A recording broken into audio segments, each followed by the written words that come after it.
welcome to the webinar. I'm Rebecca Honig, and I'm one of today's presenters, and we're really looking forward to the conversation we're going to have with all of you about family engagement through different ages and stages of development. We ourselves have a family engagement program that reaches families from birth and soon to be 12th grade. We are building that program right now. Currently, we are up till 8th, but we can call ourselves birth through 12th now. And it's actually the first time we said that out loud. So an exciting moment for us. Our agenda for today, where we're going to talk all about stepping up family engagement from birth all the way through high school. So we're going to start with some introductions just to kind of go over who we are and also the topics we'll be covering at a high level so that you kind of have the map of our hour together. We'll meet the people first. So since I'm already talking, I'll just keep talking. I'm Rebecca Honig, and I'm the Chief Content and Curriculum Officer at ParentPowered. Our family engagement program, as I had mentioned, currently reaches parents of children birth through middle school, and we are about to extend that support to high school. Our high school program is in development and is informed by extensive research, listening sessions with practitioners, researchers, parents, and teens, just like every other program that we offer. Thank you, Rebecca. I'm Fran. I'm the Senior Content and Curriculum Specialist at ParentPowered, and I am so proud to be part of the team developing our new high school program. I've been working in the field of education for almost 2 decades, both in and out of the classroom, and throughout it all, elevating family voices has made whatever work I was doing even better and more fulfilling. Mallory? Thanks, Fran. Hi, I'm Mallory. I'm Senior Director of Learning and Impact at ParentPowered, and I'm an applied researcher. I've been focused on family engagement probably for about over 20 years, working on research practice partnerships, evaluation, and continuous quality improvement. And all focused on elevating the voices, like Fran said, of families and family-serving professionals. I do like to share that I also started out as an infant and toddler teacher, so I have a special place in my heart for the little ones. So given all that we're going to be talking about and the fact that we are centered in everything we talk about around family engagement, we thought we'd begin by defining what we mean by family engagement.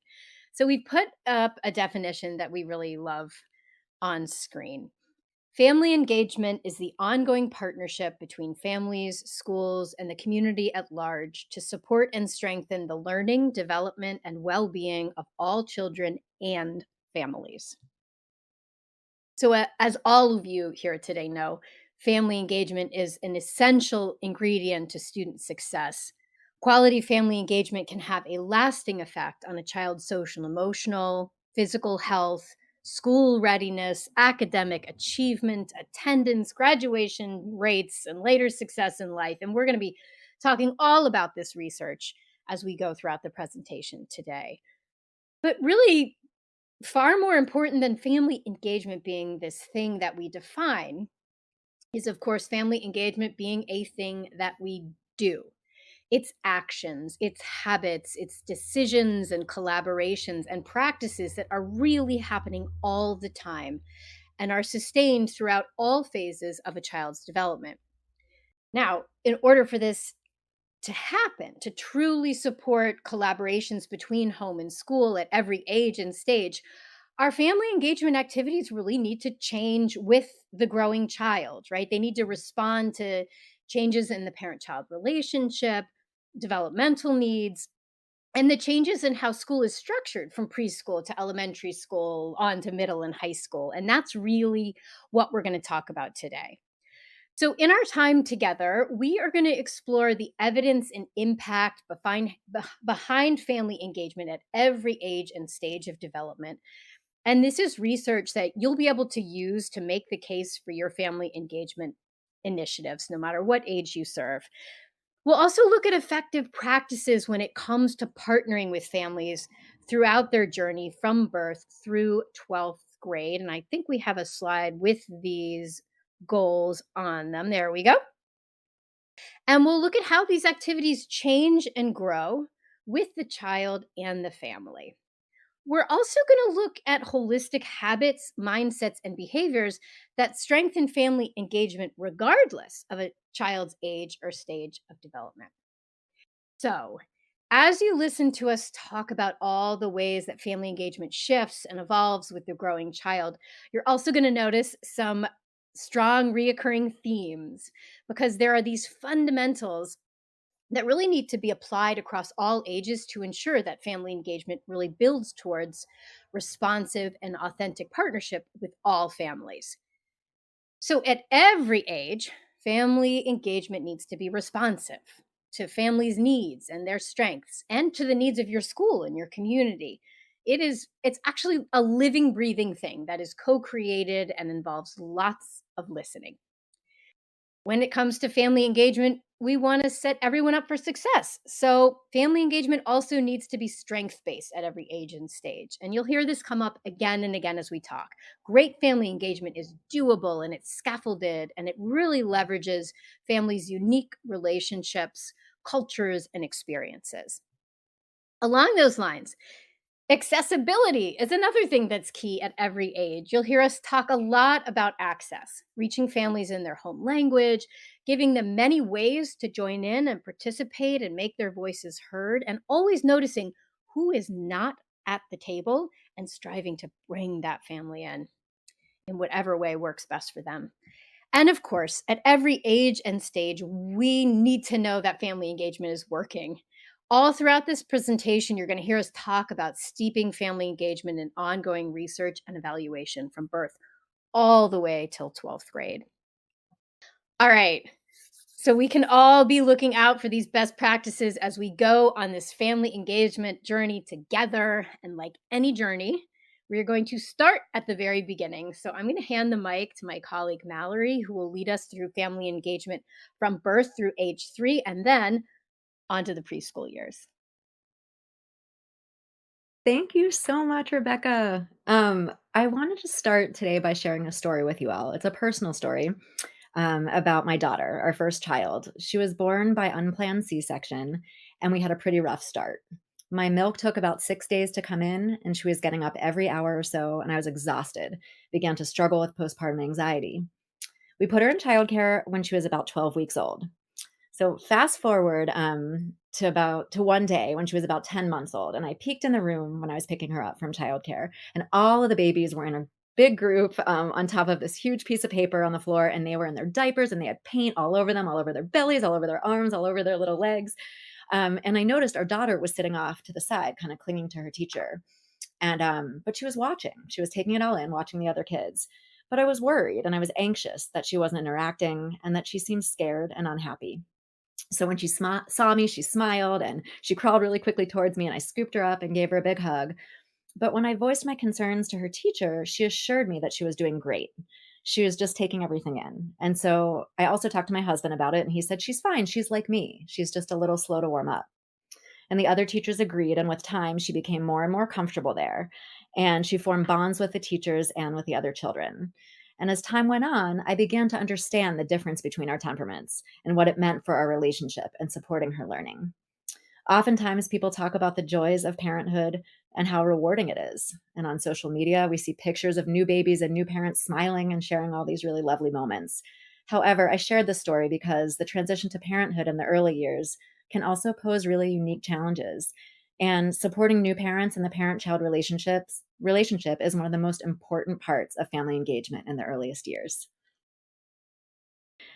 When I think of this time in life, there's a quote from child developmental theorist Yuri Bronfenbrenner that I've always loved. And he said, every child needs at least one adult who is irrationally crazy about him or her. And in fact, um, we know that decades of research and in the first 3 years of life tell us that this time is a time of very rapid brain development. And research on attachment shows that the quality of the parent-child relationship is crucial to infants and toddlers' emotional, physical, and cognitive development. When caregivers are more sensitive and more responsive to children's cues, children begin to develop a stronger sense of self and emotion regulation. Parent-child interactions are also affected by the fit between the child and the parent's temperaments. So when there's a mismatch, this can lead to parenting stress. Just like the example I shared about my daughter and me, a very shy child might be challenging for a more extroverted parent like me to understand. And vice versa, if you have a really active child, that might be hard for a parent who's more introverted. Research shows that when families engage their babies and toddlers in everyday learning activities and they build these into their routines, they can help them love learning and develop motivation and persistence. And finally, social support helps reduce parental stress and depression. It increases parental self efficacy and improves parents' understanding of their children and the quality of parent child relationships. So, all of our curriculum frameworks at Parent Powered are deeply steeped in the research. So, the research that we just discussed is reflected throughout our birth to three curriculum, which you see here on the screen. So, for example, in infancy and toddlerhood, we focus on helping parents build a secure attachment with their child. We navigate the complexities of being a new parent. We support them in their important role as their child's first teacher, in responding to their children's cues and finding everyday moments to build language and explore with their senses. And we offer ways to build and strengthen children's physical development as well as support their emotional development. And families are encouraged to develop routines that work for them. So, given all of this, what can you do to support family engagement in these earliest years? We know that many of you attending this webinar today likely work with children later in their educational journeys. However, if there are those of you who work with babies and toddlers, we'd love to hear from you in the chat and during our Q&A about ideas you have seen work for our youngest learners. But for now, we're just going to touch on a few ideas here just to get us started.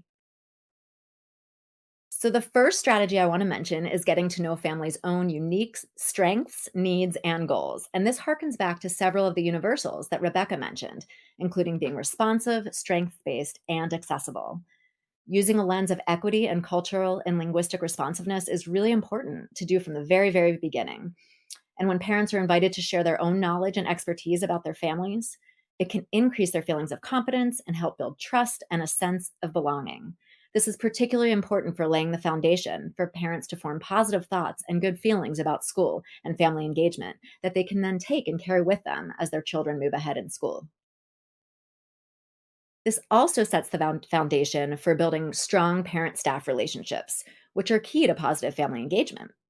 And this can be done through a variety of research based strategies, including home visits, regular two-way communication, and creating a warm, welcoming, inclusive, and accessible environment for families.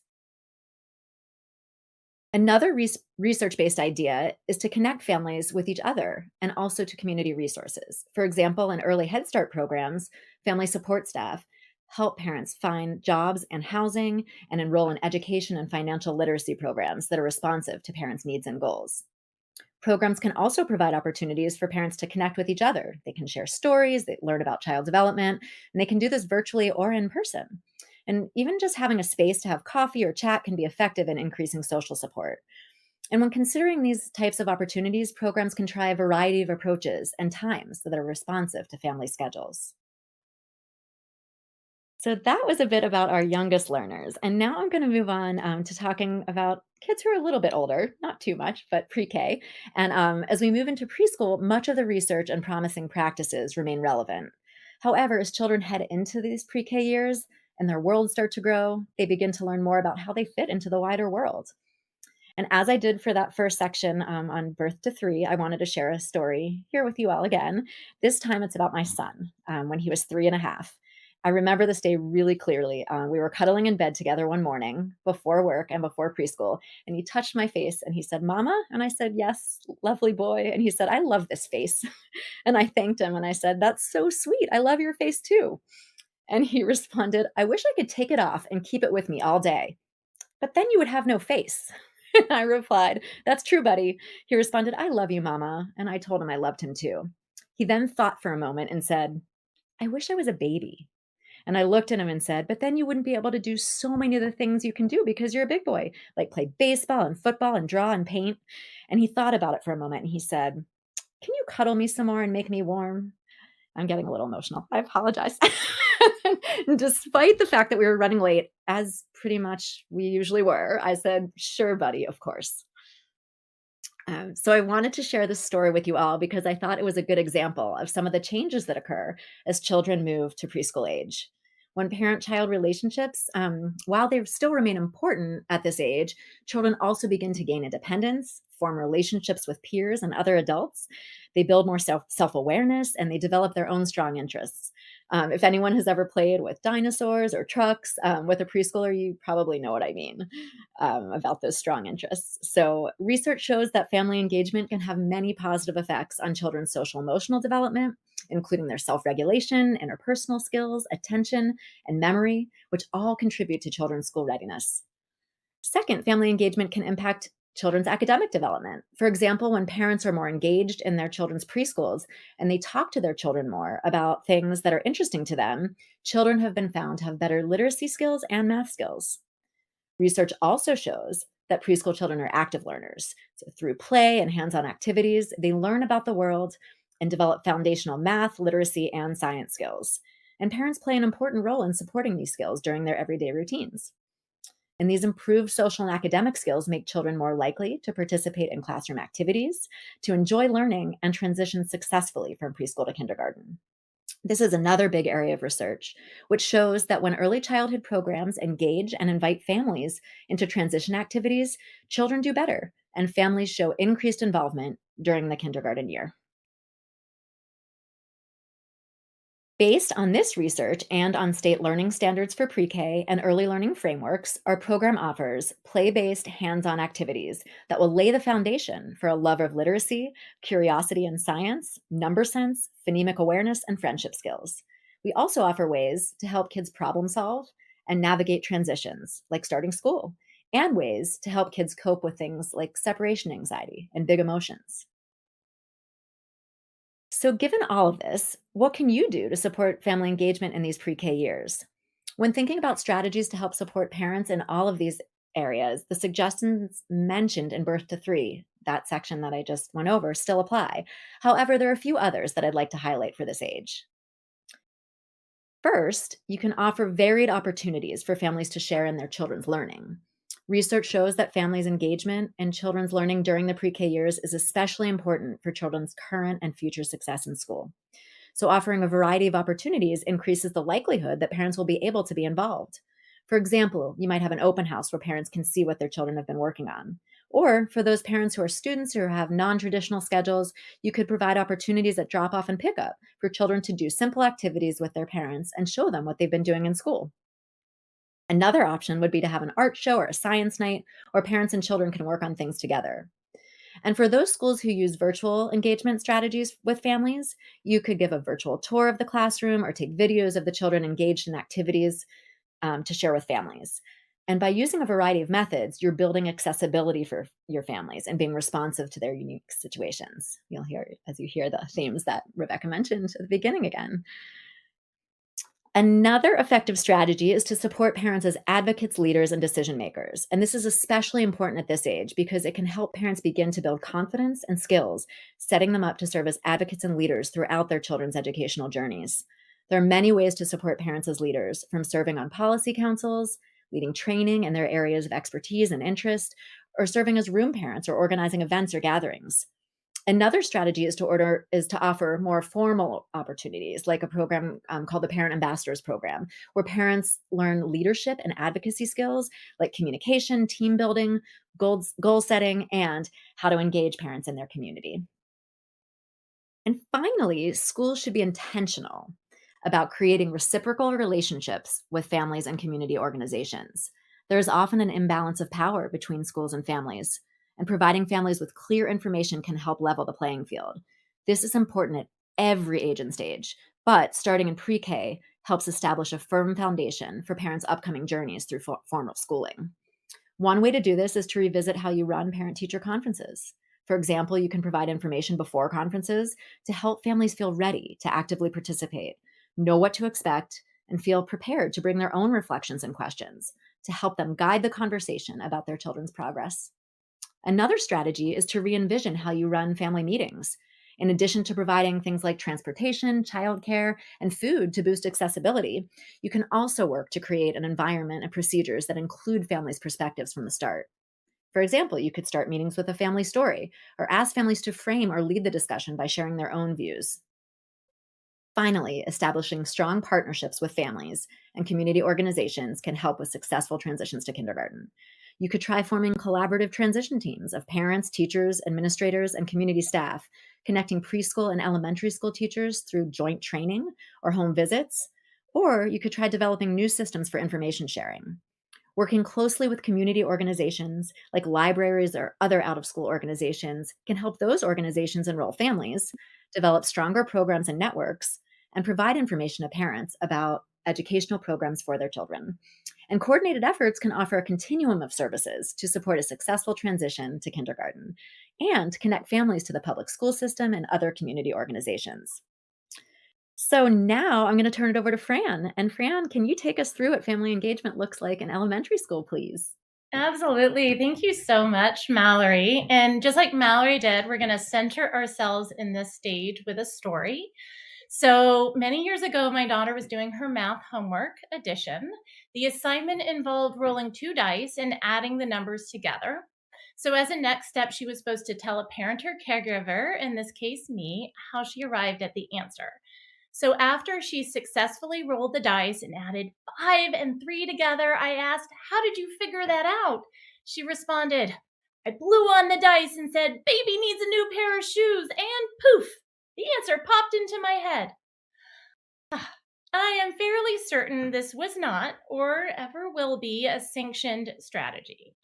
But this story does have many elementary parenting experiences woven in it. Getting unexpected answers to questions, hearing your child try on words and phrasing that they've picked up along the way, and also checking in with kids on their homework, which is just one of the many ways families are often asked to engage with their children during this age range. So let's dig into elementary school. So, first, the transition to elementary school and kindergarten marks the beginning of formal schooling for many families and the continuation for others. You will have families and students who come from a myriad of backgrounds, each with their own comfort level and experiences around engaging with schools. It's also important to keep in mind that in this transition to school, families are entering a world that is filled with systems and routines that can feel overwhelming and alienating if they don't understand them. And as work is done to build connection and engagement with families, it can be a safe assumption to make that communicating everything is necessary, and not just at the beginning, but at each new grade and new year as well. And the elementary model that most families experience, one teacher in a class for a whole year, can provide a clear line of connection and support for all families. Teachers in elementary school very much hold the formative relationship when it comes to engaging families. And developmentally, elementary students benefit from direct parental support and involvement. So whether it's learning letters and sounds, learning to read, or building independent reading skills, we want parents engaged. Parents want to be engaged, and their children want them there too. So let's look a little closer at the benefits of family engagement during the elementary years. Research tells us that when parents and caregivers are engaged in the elementary years, there is a profound difference in learning outcomes. Specifically, math and literacy scores increase. We see higher rates of attendance. Engagement boosts kids' self-confidence and motivation to learn, setting them on that path to becoming lifelong learners. There's an increased sense of belonging too, and it deepens the parent-child relationship. And it's not just that, the family unit benefits as well. Families experience a wider supported system, more accesses to resources. They build and grow their abilities to advocate for their child and develop a deeper understanding of education and learning. And when schools engage families in partnership, educators benefit from the valuable insights families have about their child's learning needs. If you think about all the foundational learning that is happening in elementary, you want parents and caregivers noticing and communicating if there are challenges or wins. Partnering with families increases involvement and educational support. And all of this leads to an improved school culture and a more positive school climate. So, Given all of this, we have carefully crafted our curriculum in the elementary years to provide just right support for families. We give families everyday ways to support academic benchmarks and standards. We leverage that unique parent child relationship to do this by always making sure that we orient skills around parents' strengths. For example, we don't ask families to teach fractions, but rather help their child experience fractions as they work together to do things like measure during meal prep. We find lots of ways to give kids rich experiences at home to complement and support what they are learning in school, while also building other key and really important skills that help children thrive at this age, like friendship skills and the ability to problem solve and their power to navigate emotions. And with all the ways that parents and caregivers support their children during these years, we know they have a wealth of knowledge and insights about their child. Information that, when shared with the school, means it's easier for educators to meet the needs of the child. So, we also give parents strategies for partnering with their child's school. So, what can you do to make sure families get off to a good start? Feel comfortable and confident supporting their child academically, feel connected and part of the school community throughout their time in elementary school? Well, create listening loops. Listening loops are a responsive cycle of sharing, asking, and listening that can be used to inform everything that is happening and set the stage for many years of successful, ongoing family engagement. Engagement that truly builds off of parent and caregiver strengths. So, when parents and caregivers are part of a listening loop, engaging with their child, they're building key academic skills like their child's language development and communication. Engagement at home deepens that all important parent child bond, it builds trust and connection. And by listening to their child, they are encouraging them to keep on sharing. And we all know that when kids share with parents, parents are better able to advocate for their child and respond to their child's unique needs. And when parents and caregivers feel comfortable sharing what they know with educators, it provides the opportunity to authentically discover what families need and meet those needs. So, anytime schools or teachers communicate with families about what is happening in the classroom or school community, it gives parents and caregivers information to connect and find out more from their child, building their understanding and insight into their child's growth and development, the insights that are what you need to drive partnership with families. And we have a loop. Listening loops are great at any age because they are particularly effective in the elementary school year because of that elementary classroom model that I mentioned before, that direct connection between families and teachers, as well as the benefits that elementary age children receive from direct parent and caregiver involvement. So, how do you build a listening loop? Well, it starts with noticing and understanding routines at school that listening can be layered onto. It also means building routines that offer opportunities for parents and caregivers to have listening moments with their children at home. So, the elementary years tend to be rich with routines and opportunities to layer on listening. There are often things like communication folders, back to school nights, parent teacher conferences. Pausing to notice what the moments are that parents and caregivers are already being asked to be involved, and then layering on opportunities to ask and listen to families is foundational to the loop. And when listening is layered on, always make sure to offer multiple and clear pathways of communication. This makes it accessible. A big part of family engagement in the elementary years is building a communication habit for families. Each year offers the opportunity to remind families, yes, we want to hear from you, and this is how you do it. This can be as simple as reminding families of the number to call to reach the school, or encouraging them to write a note when they have a concern or something new or different might be happening in the child's life. And a big part of building this communication habit is also setting family expectations for response and action. So if you know that it will take a full day to respond to families when they reach out, let them know. Setting expectations around communication helps families feel heard when they do reach out. And if their response is going to determine an outcome, let them know that too. Setting and meeting expectations goes a long way to building trust and that all important communication habit. So we support the loop at home by communicating with families about what you're working on in the classroom and also offering up some specific questions for parents and caregivers to ask their child. And this creates a strength-based, really doable way for families to engage. So you might offer questions about learning like, ask about how your child felt when we read book X. Or we've been working on Y skill. Find out how your child thinks they are doing. You can offer up fun questions like, what's the funniest thing that happened today? Or this is one of my favorites. What is your least favorite classroom rule? How come? It's all about building parental insight to keep the loop going. The loop also grows stronger when we notice and share small wins with families. So you might share a positive. Hi, today I saw Miguel helping a classmate with their math. He is such a great student and friend. Ask him all about it. And here's the thing, sharing wins becomes extra important when a student is experiencing a challenge. For example, with a student who might be struggling to self-regulate, it could look something like this. Hi, today we did 3 big breaths before reading, and Sarah had an easier time focusing. Ask her to show you. Let us know if you try something at home that works for Sarah too. So, having been the parent on the receiving end of one of these types of emails, I can share that made me feel like I was truly a valuable partner to my child's teacher, and that felt great.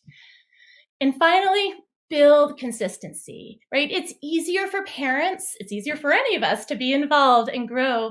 That engagement happen when what you ask them to do is consistent. For example, when my 4th graders teacher let families know that math homework was always given out on a Tuesday and needed to be returned on a Thursday, it helped us create a routine around checking in. So communicating school routines like homework cadence means that it becomes an even easier task for parents to ask and listen at home. And before you know it, their children will be ready for middle school. Rebecca? All right, here we go. Like the other sections, I'm going to start us off in middle school with a story in the form of a diary entry. Dear Diary, and this is something I actually wrote. It finally happened. I was dropping my daughter off at middle school, and I rolled down the window and called out, "Love you," like I'd literally done every morning of her entire school career. But this morning, she whipped her head around after hearing those words. Her eyes were wide and incensed. "Mom, stop it," she mouthed. "You are embarrassing me." With that introduction, let's talk about middle school family engagement, or more broadly, adolescent family engagement. All right, so we all know at this age, we might all be getting signals that our engagement is no longer appreciated or beneficial, but that is simply not the case. Middle school family engagement is critical. And research tells us that when parents and caregivers are engaged in this period, the gains are tremendous and include higher rates of self-reliance, higher grade point averages, better physical health, and positive career aspirations and planning, as well as lower rates of depression and delinquency. And research tells us that parents and caregivers want to be engaged at this age. But in secondary schooling, so middle and high school, some tricky new hurdles to engagement present themselves. And if you work in these ages, you know these hurdles well. The first hurdle is middle school itself. Kids go from having one teacher in elementary school, right? One homeroom to many different teachers and learning environments. And as a parent or caregiver, it's really hard to know who to call if you did have a question or wanted to get involved. Then there is the content, which can be complex. As a parent, it's hard to find a point of entry into what kids are learning and how to offer support. And then there's adolescent development. Kids are hard at work, gaining independence, and maybe giving their parents the cue to back off, as highlighted in my story. So, all of these factors lead to a bit of an equation. The older the child becomes, the more disconnected families feel from the school community and the more unsupported by the school community. So, parents of adolescents really need just right ways to get involved. And these would be ways that honor and leverage their child's growing independence and overall development, as well as that tricky middle school context. So, what are some of those ways? Well, let's start with academics. If you look at our middle school curricular framework as compared to that framework for K 5 that Fran just shared, one thing that might leap out to you is that you no longer see discrete academic subjects showing up, like math and literacy. Instead, you see academic support. And this is because, from a developmental and content based perspective, it is far more effective when parents and caregivers support adolescents with overarching learning strategies as opposed to that direct skill support. As a matter of fact, some studies have shown that when parents of adolescents offer direct skill support, students do less well. And we would need a whole other webinar to unpack that statistic. It's very fascinating. So you'll also notice a new topic popping up under approaches to parenting. If you have a look down there on the lower, I guess it's the left side, and that is this knowledge of adolescent development. So we know from our research and from feedback from thousands of middle school parents and caregivers that more support is needed in understanding adolescent development. And one of the greatest needs is knowing how to respond to and navigate that adolescent desire for independence, because parents can interpret that as a cue to step aside and disengage as opposed to engaging differently. So they really need support in navigating that, from like they started with that captain relationship that we've been talking about, and now they've got to navigate to that co-pilot relationship. You'll see also that our social and emotional domain and the homeschool partnerships domains really focus on numerous skills that support that growing independence. All right, so what are some things you might do in your family engagement efforts? So, we talked about how it's hard to know how to engage in that middle school context. So, right from the start, in those earliest school wide newsletters and intake forms, go ahead and tell families that their engagement matters and tell them what it looks like in middle school, but also show them that it matters. And a great way to do this is by eliciting feedback and insight right off the bat in those early communications. This could be a survey or questions you ask parents and caregivers to help you get to know more about students so you can map learning more onto their passions and interests. Then really, really peel back the layers on how middle school works and how parents and caregivers can fit into that equation. So, for example, you might invite families in to tour the school, and for each stop, right, orient them around engagement. So, when you stop at the office, show them who's going to pick up the phone when they call in an absence. That really helps build comfort and visibility into how your systems work. Or if you've got a middle school parent policy council, family policy council, show them the room where it happens. And if there's a screen that they can zoom into and join the meeting, show them that screen so they know no matter how they are planning to participate, it matters and that their voices will be heard. And if you can videotape this tour, do it, because then families who can't make the in person tour can really get a sense of how the middle school context works and how they map onto that context. Now, in terms of that middle school content being tricky, we want to guide parents and caregivers in moving away from direct skill support and towards overarching strategies that work across all subjects. So consider before the year starts, meeting as teaching teams, cross-functional teaching teams, to decide what those strategies and routines are going to be. Right? We want to look for the overarching strategies and make sure they're really leveraging parents' strengths. For example, parents and caregivers may be well positioned to help kids establish a work routine that's just right for the family. They can check in daily about how school is going and remind kids to reach out to teachers with questions if they're unsure about a concept. And they can help students see how their passions and interests map onto subjects they're taking in school. Evidence shows that this academic socialization is actually one of the most impactful ways that families can engage around secondary schooling. So, when you tell families about these overarching strategies that they can be using, do it as a whole team. because this not only streamlines communication, which helps make it doable and strength-based, but it also lets families know that the strategies you're suggesting, they're going to be important across math and literacy and SEL, which makes them a big win and unifies efforts. Okay, then there's that development factor. Kids are more independent. We recommend leveraging this in your family engagement events. So, one very quick example is consider student led conferences in which students not only present learning to parents, but also generate a list of questions they'd love for their parents to ask them about what they've been learning. All right, we're going to move on to high school. Really, any one of these we could talk about for hours, but in the interest of time and making it through the whole span of child development, we're going to go to high school and we're going to do it with a story. So, this summer, we were camping as a family, and I have 3 kids, and we were out there in the woods.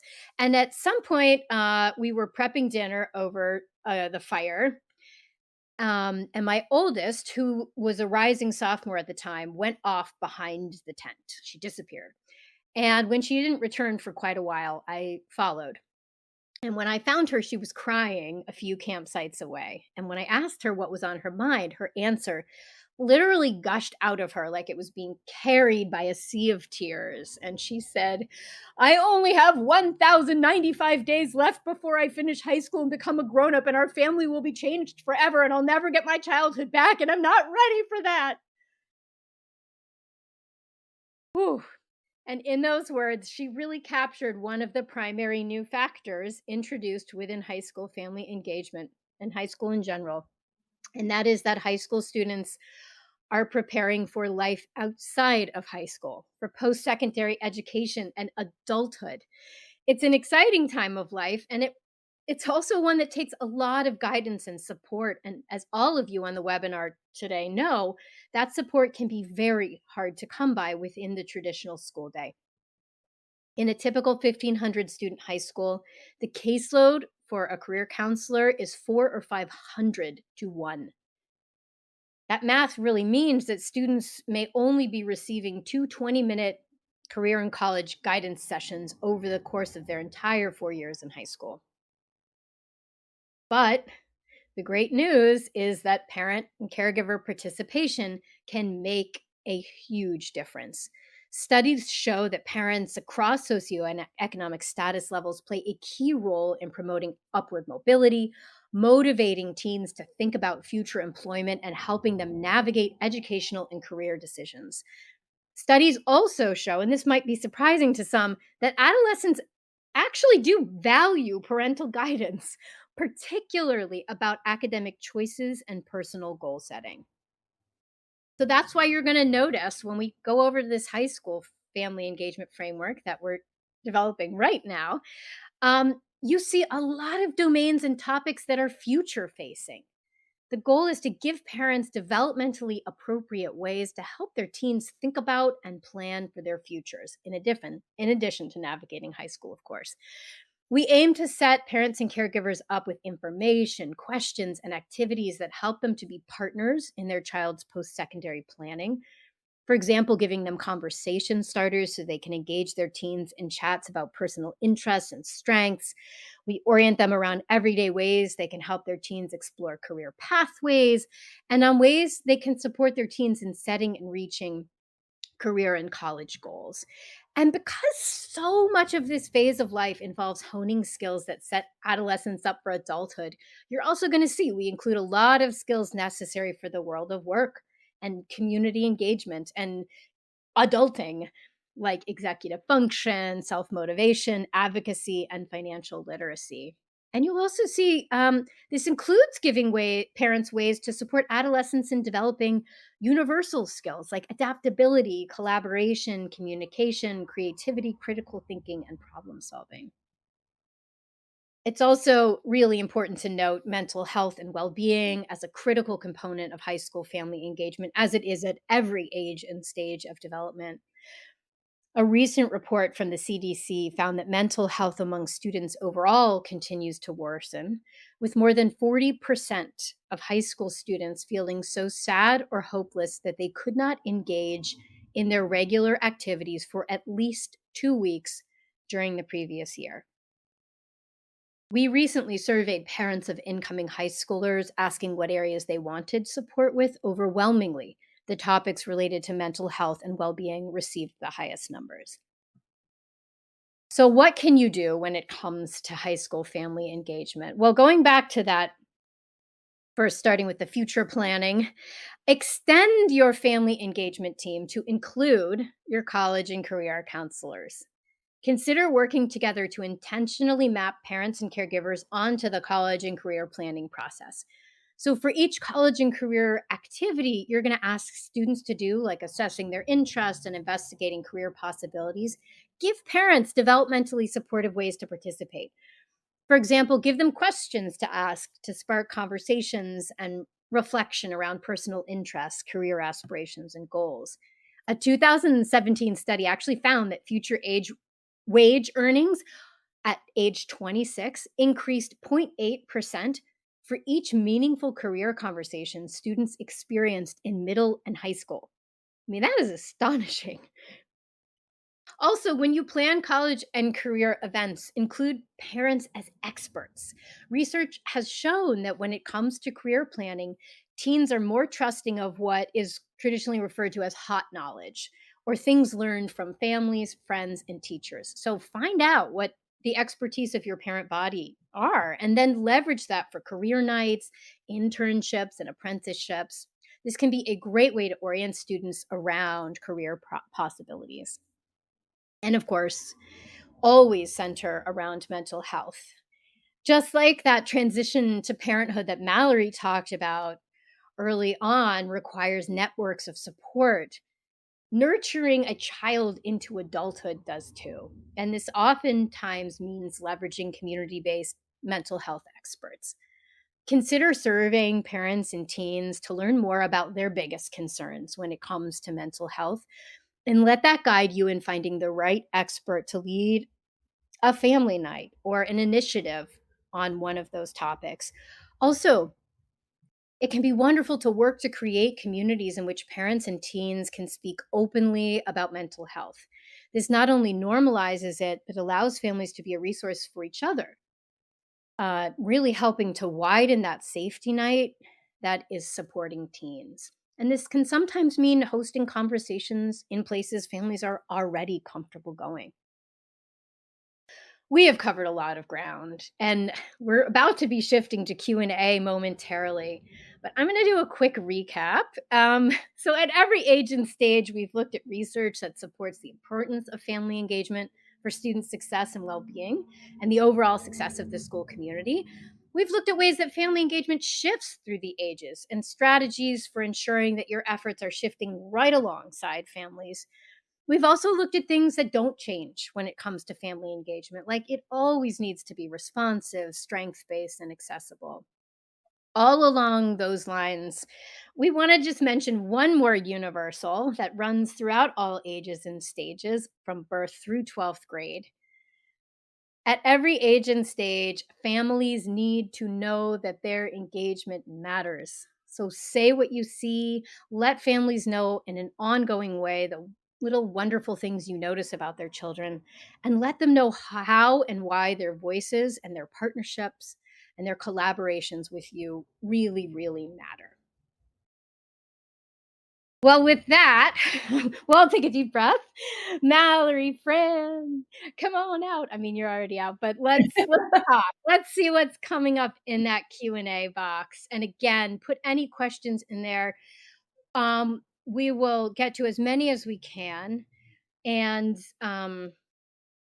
I think anything that we aren't able to answer, we can keep the conversation going offline. You're welcome to reach out to us. We're really happy to be in this conversation. Mallory, the first question I'm seeing was actually came out of you talking about the Parent Ambassador Program. Wondering if there's a little more you can say about what that entails. And yeah. Sure, yeah, absolutely. And I can put I put the link in the chat earlier, and we'll put it in again for folks to see. But it started out back in 2009 and started in the state of Washington. And some colleagues that I know from years my years of work. It's really focused on parent leadership and advocacy, and it's a year-long program. Parents can get college credit for. It's focused, I believe, historically on early childhood. I don't know, I have to admit, if they've expanded from there, but they do a lot of training on things like communication skills and conflict resolution, and just helping parents advocate at every different level, from in their families, in their communities, in going to the state house, learning about legislation. So there's a lot of different pieces to it, but I'll put the link again in the chat, but I'm happy to answer more questions or connect you with people if you'd like to learn more. Wonderful. Thank you, Mallory. Sure. Um, and Fran, there was a question when you were talking about the listening loop, wondering Yeah. if you could dive a little deeper into ways that teachers participate in the loop. Right. So teachers are 100% in elementary school one of the most important parts of the listening loop. And really the job that teachers do are they are offering opportunities and information to the children in their classroom, to their families, so that families can connect at home. So as I was talking about offering up what you're doing and questions, noticing wins, all of those great things. But then teachers are also layering on those moments of listening during existing routines. So when a parent might come in for back to school night, really crafting some questions that you want to ask a family so you can hear their input and what they have to say about their lives, their children, everything. So it feeds that loop. So then you know more about what families might want to know about in the classroom and what questions they can ask at home. And then as you use those layering listening moments, you find out even more, and it loops around, allowing a lot of authentic connection and the ability to meet needs. But in the elementary years, man, oh man, that classroom teacher is so key in family engagement. Wonderful. There is a question on recommendations on getting parent engagement teams on board with changes to better engage our parents. This is a really wonderful question. And actually, I think about a lot of themes that emerged throughout our presentation that might touch on it.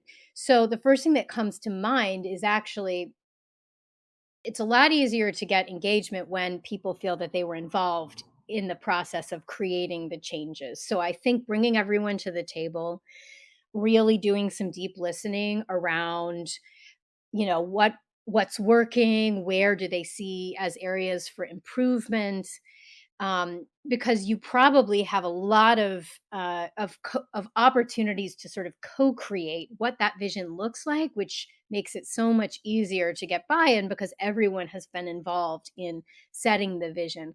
And that would include actually bringing families into those conversations as well.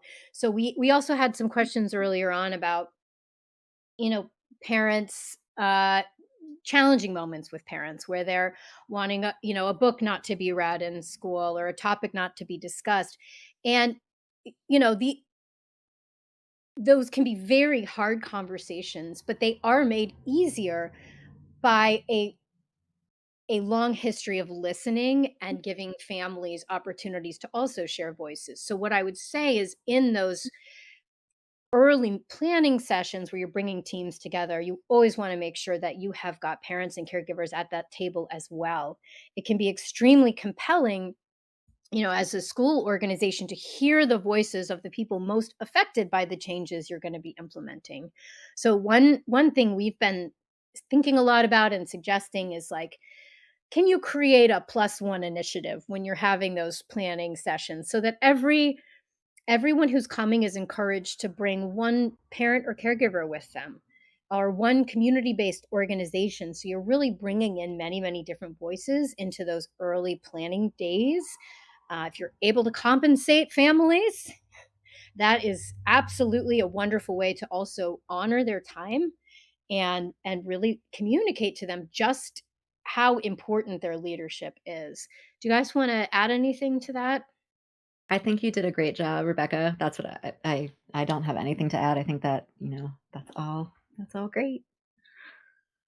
All right, there's a question about how can outside agencies who work within high schools or middle schools engage with families so that they know of the support that is available to them?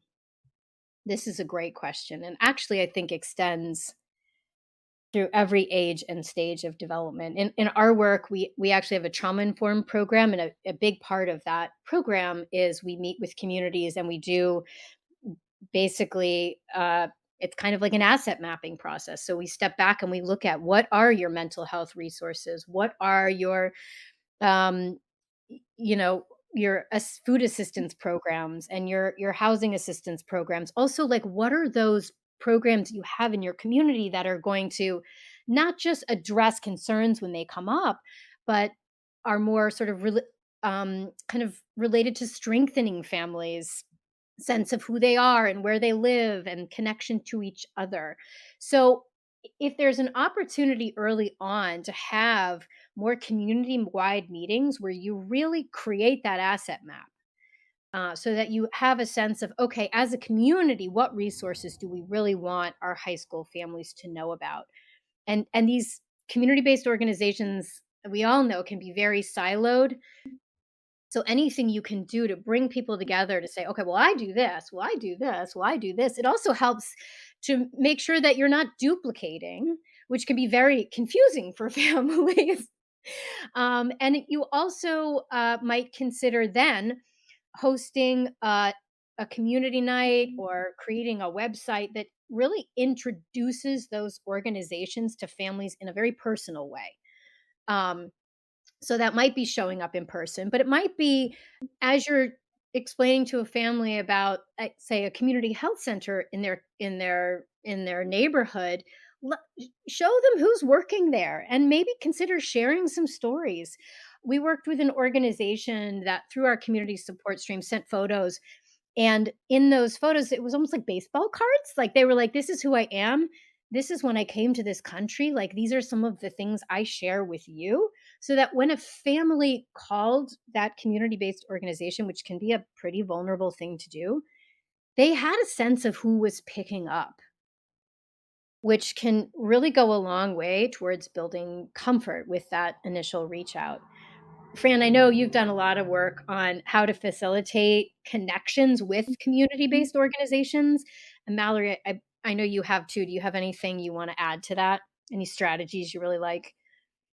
So, what I would advise a community based organization to do is find out who your points of contact are within the schools, within the district, and really work to develop that strong relationship so they know about your organization and what you can offer families, and really get a clear understanding. And then, along with our accessibility, um, uh, strategies, we want to make sure we offer families multiple ways to access. So you can have that night, but you also might want to have an area where they can come and get brochures.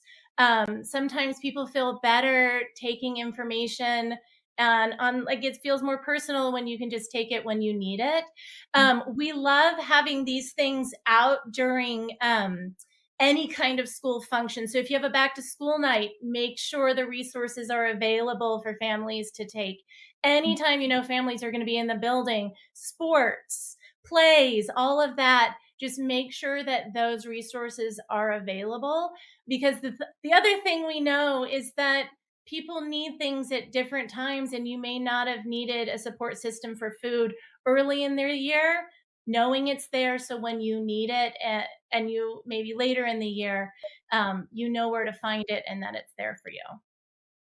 Rebecca, Mallory? do I have time to add one more thing? I know we're Go a for little it. over I time. am getting the, like, come on. But yes, you I say just the want to add, I will say it really quickly, I promise, just to harken back to what we said about parents as leaders and parents as advocates. In the early childhood space and in Head Start, we can learn from that space as well. Ask parents, if there are parents that you're already involved with, ask those parents what are some good strategies too, right? Like, listen to their voices and have them. Sometimes it helps to have them invite in other parents, right? So that's just one other thought that I had, in addition to doing all of these things from, the school side or from the community organization side. Partner with parents and get their ideas on how to do it.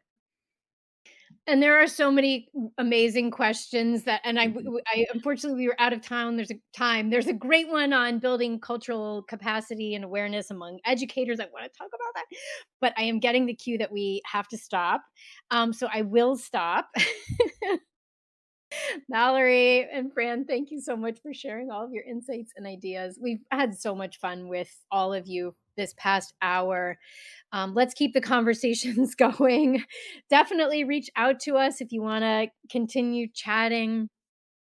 Here's a way to get in touch for more conversations. Again, we are parent powered.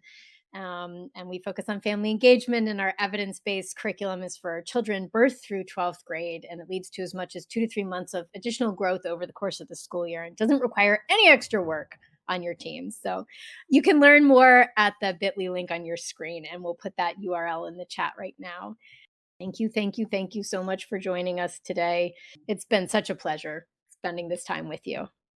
Take care. Thank you. Thank you.